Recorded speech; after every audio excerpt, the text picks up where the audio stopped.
All right, welcome everyone. We're Semblance of Sanity. I'm Caleb. I'm Jacob. And we're here for To Your Eternity, Season 1, Episode 8. We got Gugu. Gugu. And he's going on training hard. That's right. He will make sure that he's as strong as Guts. I mean, Fu. Yeah, but Fu can laugh. Yeah, Fu can laugh. Fu can laugh now. He was mimicking, I would say, primarily Booze Man. Yeah. But step in the right direction. It's a good progress. Direction. I would say it was pretty good step. Yeah, because if Fu is able to understand some of the basis of responding to language that he comprehends, that means that he comprehends the language's information that's being conveyed. So therefore, he could find certain things to be quite silly, possibly. So whether or not he would laugh in response to that or go wakaranai, we have yet to see. Yeah, all part of his growth and journey and stuff. Exactly, to become an adult. That's right. But things loom on the horizon that are quite fearsome. A forest with dark mysteries within. And I liked that fear kind of carried over from the incident. Right. So a tree randomly attacked me and almost truly killed me. Heckin' removed my memories and experiences with certain people, and I regained those, so therefore I knew what the feeling of having those not be there was like. Quite terrifying. Quite terrifying. Oh, yeah. But, Gugu, your dream, your goal, will you attain it? Or will your brother return? Oh, that too. I thought you were talking about Reen. No, Reen's there's no hope for Reen's goal. I mean, if Fushi... Gugu's goal of I see. Reen's notice. Right, exactly. Yeah. So, we'll see. But y'all, without further ado, let's get into this. All right, everyone, now be sure to go check out the reaction portion of the video in the description below, then come back here for the discussion.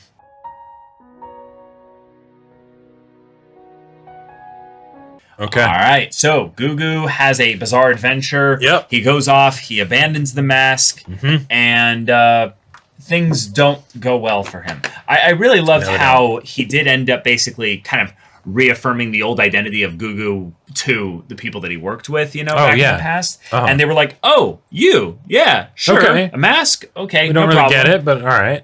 But then once he takes off the mask, things get way worse. And I love that they didn't hold anything back in that regard. I'm really surprised how long this went without basically someone trying to kill him or kidnap him. People are really vicious when they encounter something that they don't understand.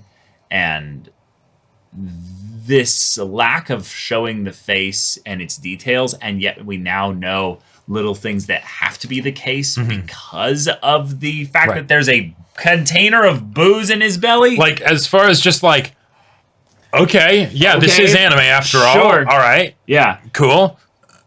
Why not? But that I also would love to look up in history to see if that's ever been done. Sure. Ever been done. But that also means that, like, weird.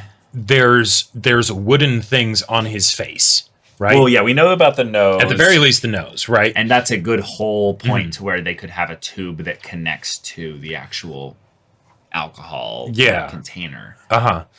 But, okay. And then it probably has some kind of catch release so that it has to be, like, pressure pulled out. It can't just drip out with gravity or something. Yeah, like the way he stood on his head.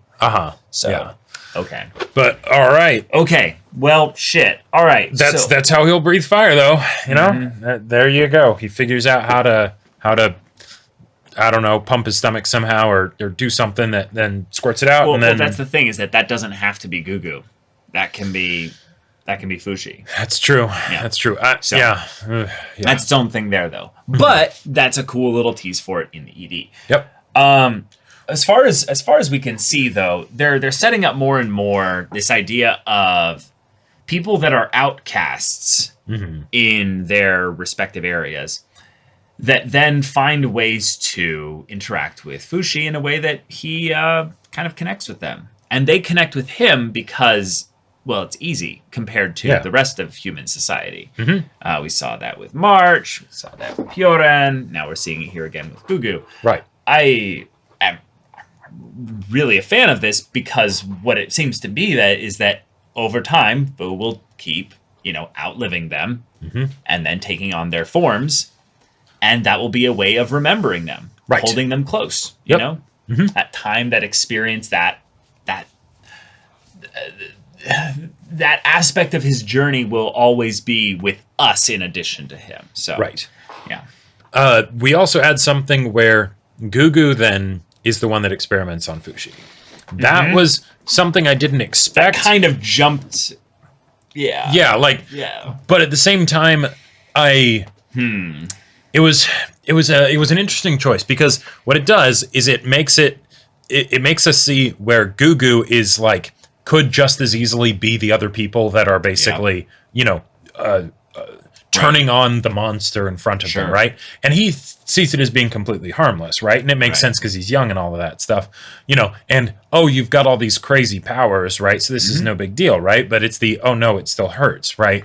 And not necessarily understanding that, Fu might not know to say stop if something hurts, right? Yeah. And he tells him afterwards, but there was no sense of like, oh, maybe I shouldn't have done that or whatever. Right. Yeah. It was just, oh, that's just a thing. And then suddenly Fu's learned that now. And then Fu's learned that. And then suddenly he's not actually sleeping in the house. In the house anymore. Right? Yeah.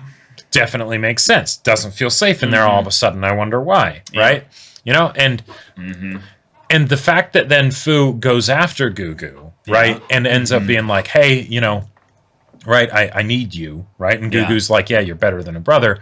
I'm curious if that kind of stuff will ever come up again, because like when I mentioned the whole thing in the previous episode's discussion of like, this is a way that they can sort of butt heads, and Fu can learn from that and not have it be something where someone's experimenting on him. Maybe it still is experimentation, Sure. But yeah. But Gugu, he's been through a lot. Yeah. Like, and it keeps going. It keeps going. And it's rough to watch. But this is kind of the Elephant Man situation. Yep. Where you've got someone with a bag over their head. I was thinking that too. And it's just, what's being covered is so graphic and so disturbing on a certain level that people actually have trouble looking at it. Yep. And this is something that I've encountered maybe once in my life.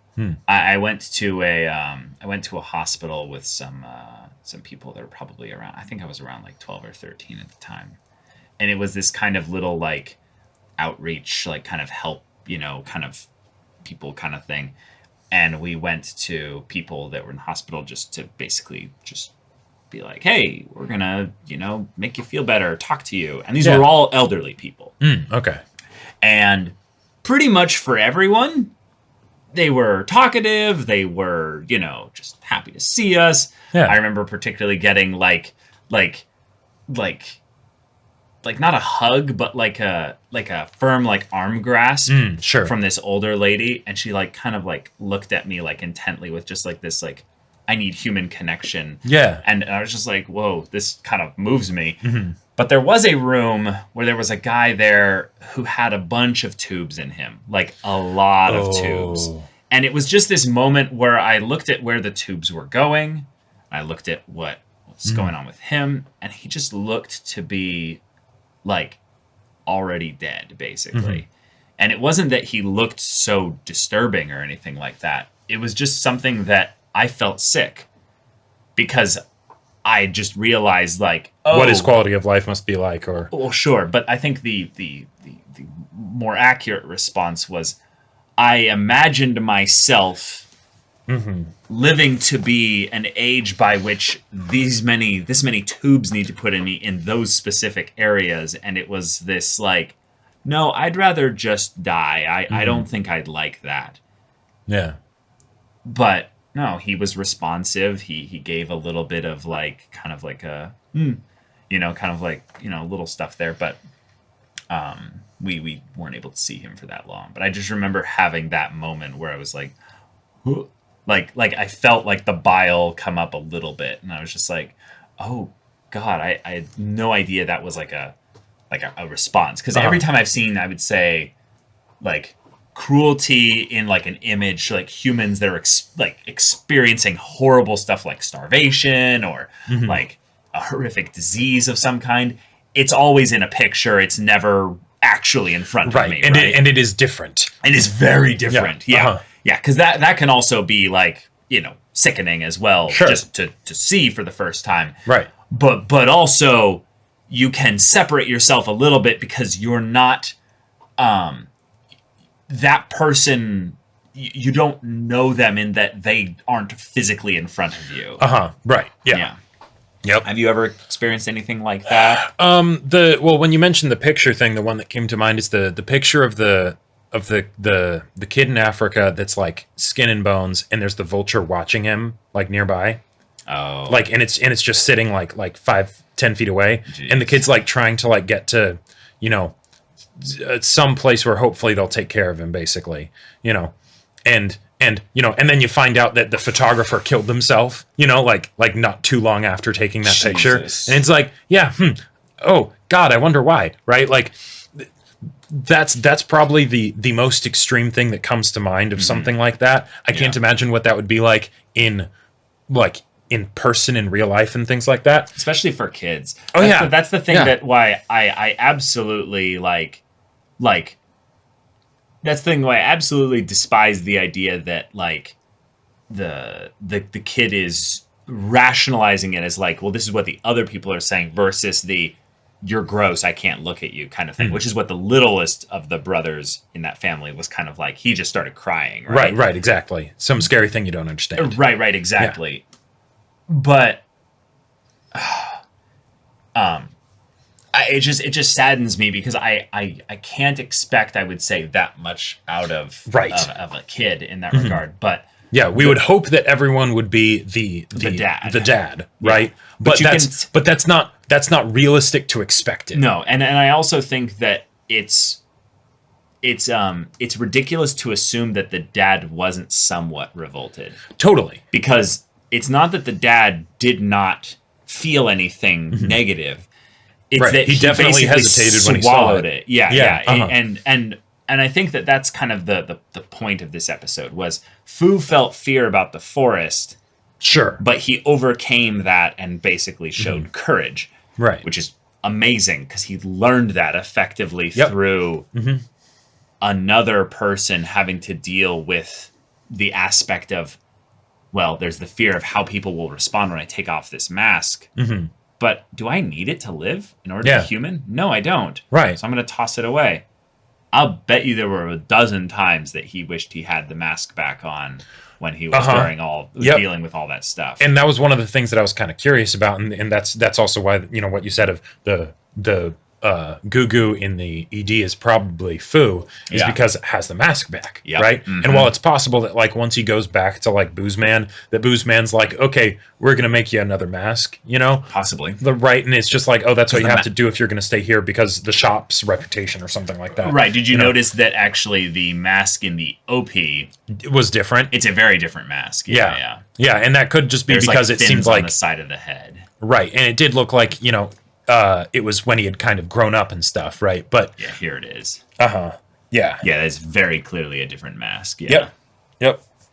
But also with the whole courage thing of Fu going after Gugu, not only did he swallow his fear of the forest, he also swallowed his fear of Gugu, because it wasn't necessarily as strong as the forest. Right, yeah, exactly. It was there. But it was there, right? It was not because of Boozman and Pioran that he didn't sleep in the house. It was because of Gugu, right? And that was why he said, oh, I'm not worried. I don't care about Gugu. And they were like, oh, he's gone. He's like, no, I don't care. No, that's fine. Yeah. Yeah. And while I definitely wouldn't want Fu to put up with that kind of behavior in the future, he is now equipped to hopefully be able to say, no, don't do that. It hurts, right? Right.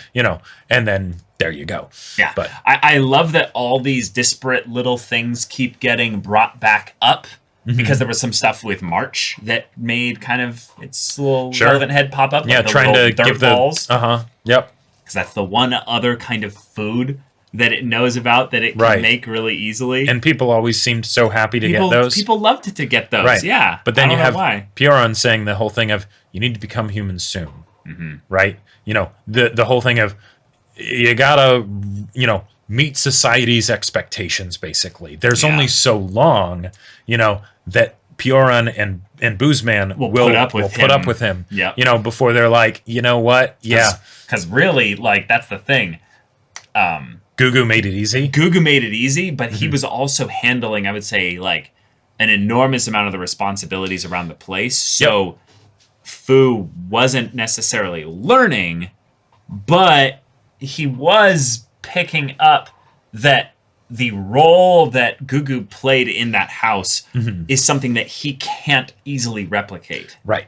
Yeah, it felt very much like Grave of Fireflies sort of a thing, where instead of it being a war situation or food's running low, it's we don't have someone else here to do the work basically. Okay. Now you're deemed insufficient. Suddenly the thing that was sort of like, when things are going easy, sure, we'll have you along. It's no big deal. No big deal. But when suddenly wrenches start getting thrown in the works, right? Then it's just, it's another mouth to feed. It's another person who doesn't really know what they're doing, that isn't pulling their weight. Maybe this isn't going to work out in the long term. Yeah. And it's something where even if, Boozman and Pioran, they end up not staying with them for, too long, or if they end up like, dying of old age, like in the next like 5 years or something. Sure. At the very least, Gugu and Fu hopefully will have a solid relationship. Monster Brothers! Monster Brothers! Yep, that's right. Oh, that's so good. Awesome. Yeah. Yep. Well, y'all, thank you so much for watching this episode's reaction and discussion. If you want to see the next episode's reaction and discussion right now, though, go check out the link in the description below for our Patreon. You can get an early access there. You can watch full-length timer reactions there, and all this comes with Discord access. You can chat with us in the community there about this show, about anime in general, and also be sure to check out our Twitch channel. We stream every weekday. The info's in the description. Yeah, so if any of that interests you, we'll see you there. But until then, we're Semblance of Sanity. I'm Caleb. I'm Jacob. And we'll see you all next time.